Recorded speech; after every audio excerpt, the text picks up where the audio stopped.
Hello mga Lods, so welcome to my mini vlog again, no. So ayan, may pinagawa sa atin na extinction, no.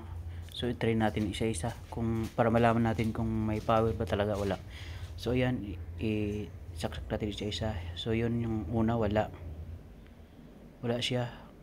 Pangalawa, wala rin. So wala talaga. Pangatlo, wala rin.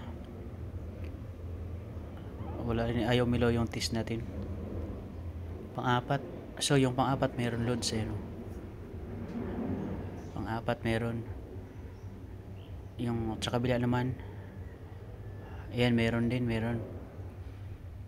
umilaw siya. Tapos yung kabila meron din. Yan, so yung tatlong may diferensya Lods, no. Yung tatlong yan yung wala talaga. Yung pangatlo wala. So yung tatlong sira na yan. So buksan na natin. So ayan Lods, so nabuksan natin, no. So na-check ko yun, yung may sira, tanggal yung hinang niya. So ihinang lang natin yan Lods. So yan, ganun na pag hinang Lods. Yan, kaya i-full wave mo siya yan. Yan, hinang mo lang siya Lods. Isang blow na tanggal, tapos yung kabilang blow na natanggal siya. Ayun, kailangan mo lang siyang hinang para dudugtong siya dun sa kabila. So ayan. So isa pa, para full wave siya pag hinang talaga, hindi siya matatanggal. Ayan. So ganun lang Lods pag hinang yun, kailangan mo siyang full wave. Ay, natanggal.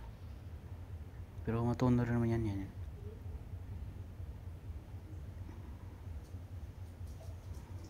Yan, so okay na Lods. So ayun na Lods, natapos na natin hinang, no. Tapos yan, umilaw na yung dalawa, no. Yung dalawang pang USB ata yan, pang charger. So yan, gumana na siya Lods, no. Pangalawa, ayun, gumana na Lods. Tapos pangatlo, ayun Lods, gumana na rin. So yung tatlo okay na po Lods. So thank you for watching. Hanggang dito na lang yung video ko Lods. Thank you. Bye bye.